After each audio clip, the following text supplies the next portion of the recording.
Hey, hello. What's up? Today we'll be talking about an important counterculture that emerged in Brazil in the late 1960s, Tropicalia.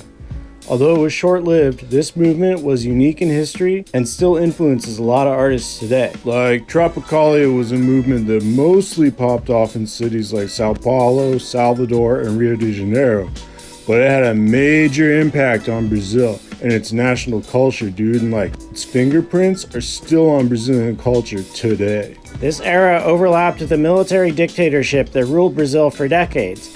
And needless to say, there was a disconnect between the artists involved and the government. Right, dude, although Tropicalia wasn't fully political, a handful of people associated with the movement were arrested and tortured by the dictatorship, dude, for their political actions. Some of the most famous Tropicalia artists went into exile even, bro. But even if Tropicalia was political, it had a banger of a soundtrack, bro. As a background, Brazilian culture before the 1960s was often seen through a lens of authenticity. Culture was perceived as being either distinctly Brazilian or taken from other cultures, like those of the West. Whether or not art forms were authentically Brazilian was a big deal. This kind of identity crisis between national and international cultural trends is extremely common throughout world history. Yeah, but Tropicalia was most influenced by Brazilian subculture from the 1920s and 30s that reacted to the authenticity issue.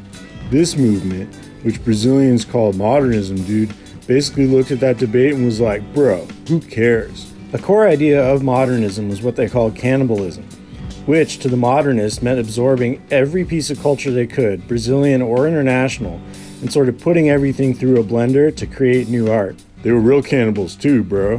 What? That's not true. I'm just saying, dude. Just saying? This would have a huge influence on Tropicalia, which sort of carried on the modernist tradition. For example, plays written back in the 1920s, like one named The Candle King, were staged again in 1960s Brazil. And dude, it's worth noting that one of the influences absorbed by Brazilian modernism was Dada, which was a super important European art movement. Right. Obviously, global culture had changed a lot between the 20s and the 60s, meaning there were a lot of new cultural influences floating around. And one of the biggest Western movements that influenced what would become Tropicalia was hippie culture from the USA. Right, dude. Tropicalia basically kicked into gear in 1967, which was the same year that hippie culture developed during the Summer of Love in San Francisco, bro. And Tropicalia is sometimes looked at as a Brazilian parallel to that movement, even though that's not really accurate. Whoa, hold on. Hippie culture didn't come from nowhere. The Beats had been living like the hippies decades before the Summer of Love. They pioneered the limit pushing and freedom chasing that the hippie generation would embrace. Hippie culture descended from the Beats. Okay, what's the difference between the hippies and the Beats then? I mean, an influential beat named Ken Kesey started having these parties where people... Bro, come on. What, we're gonna talk about drugs? Dude, history without drugs is like soup, bro, but without a spoon. Huh? The hippies did acid, bro, LSD, which is a heavy hallucinogen. I don't know about this. Drugs are dangerous. For sure, dude.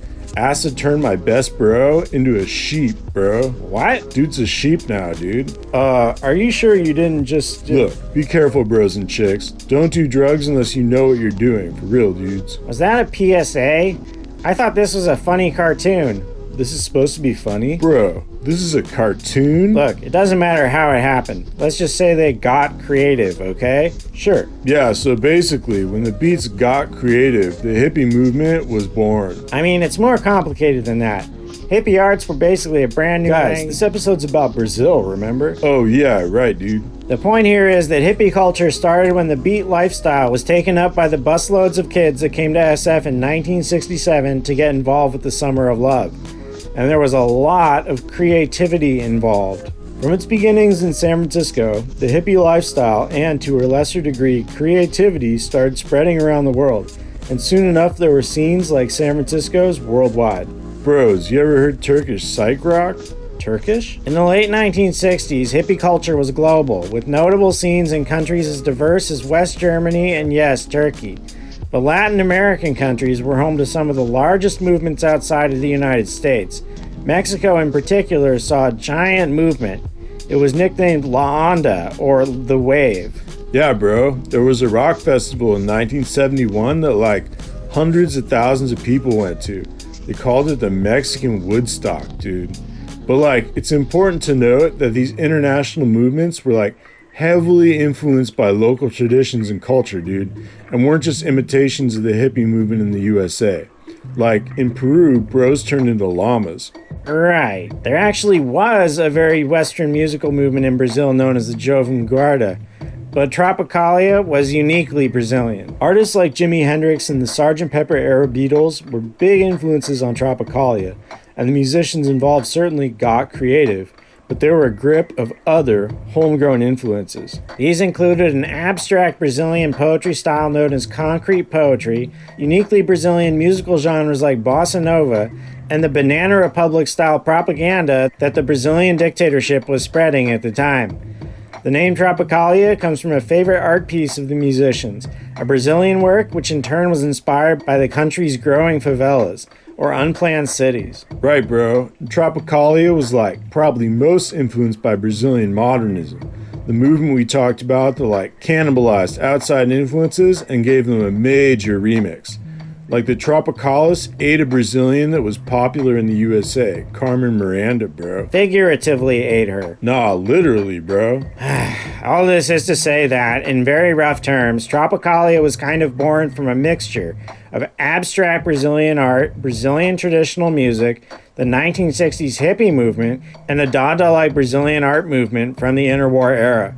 Whoa, that sounds super cool. It was, bro. And dudes, if you want to know what Tropicalia sounds like or looks like, or like where to get more information about the movement, check the links in the description, dudes. And please do. The movement that would become Tropicalia was initially formed by a group of musicians in the Brazilian city of Salvador. Salvador, which is the capital of the state of Bahia, is known in Brazil as a cultural engine. It's the capital of... Bro, it's basically like Salvador is to Brazil what New Orleans is to the United States, dude. What? No, it's not. Bro, does it have a Mardi Gras? It's called Carnival there. How's the food? It's supposed to be really good and pretty unique. Does it have its own religion? I mean... What about an African influence, bro? Fine, there are similarities to New Orleans. Bottom line, it's a very artistic city and has been for centuries. So, Salvador's the cultural capital of Brazil? I mean, like, one of them, bro. Sao Paulo and Rio de Janeiro are the country's biggest cities, dude, and are cultural giants kind of by default. Recife packs a big punch, too. Right, dude, up in Pernambuco. At this point, it's worth breaking down the basic geography of Brazil. What's known as the south of the country, where Rio and Sao Paulo are, is sort of a multiracial area.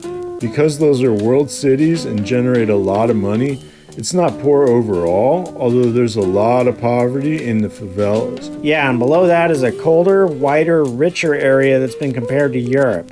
Curitiba's down there, and that's a pretty interesting city. But like, above the urban centers is what's known as the north of Brazil, which is pretty hot, more African-blooded, and much poorer than other regions, bro. Right, and all this is on the coast. The interior of Brazil is more rural and includes Brazil's huge portion of the Amazon rainforest. But like, Salvador is in northern Brazil, and that's where like Gilberto Gil, Gal Costa, and Caetano Veloso are from. And they were three major figures in Tropicalia, bro. And when they moved to Sao Paulo, they ate this band named Os Mutantes. They worked with Os Mutantes. Other Tropicalia artists could be considered sort of secondary to the movement, and there were a lot of them. The most important of these would be Tom Zé, Torquato Neto, and Rogério Duprat. Right, dude. The Tropicalia has produced a few albums, and there's some killer stuff on them. Again, check the links. Yeah, but like, the biggest medium for Tropicalia was like Brazilian TV, bro. These big song competitions were like big stages for live performances, and that was where Brazil at large got to know about Tropicalia, dude. But like, you can't eat people on live TV, dude. So a lot Shut up! In 1968, Caetano Veloso put on a notorious performance of a song named E Proibido Proibir, which translates as "It's Forbidden to Forbid." That performance featured him in a leotard dancing obscenely, included his backing band playing off-key, and had a guest appearance by a singer from the USA. The crowd threw eggs, tomatoes, and trash at the musicians. and Veloso was eliminated from the competition. However, we're still talking about the performance today, so it's clear who actually won the contest. Right, dude. But like, It's Forbidden to Forbid wasn't just a reference to the military dictatorship, bro. The left at the time was super militant and like couldn't handle how weird the Tropicalists were either. Tropicalia kinda like was opposed to both sides of a super polarized nation, dude.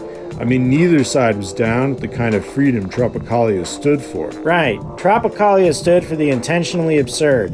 And also, dude, it stood for eating people, bro. No, it did not. Tropicalists went on to have a TV show where, among other stunts, Caetano Veloso sang a patriotic Brazilian song while holding a gun to his head. It's telling that censors required the show to be taped instead of airing live, so that no anti-establishment Tropicalist content would be on television. But that and other censorship practices ended up not being enough for the dictatorship. Right. Within the year, most Tropicalia artists were arrested.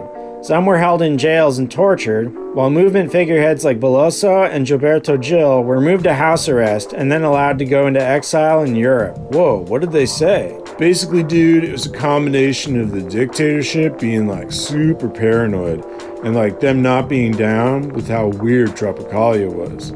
So they didn't do anything specific? Internal government documents don't give a concrete reason. Right, bro. They were just too wild for the squares in power. What's up, bro? So it wasn't because they ate people? Oh, and they were eating people, dude. No, they weren't. Dude, you said it, bro. I didn't mean So Tropicalia basically ended with Veloso and Gil's exile in 1968, after the movement officially began in 1967. It was short, but left behind a pretty substantial legacy.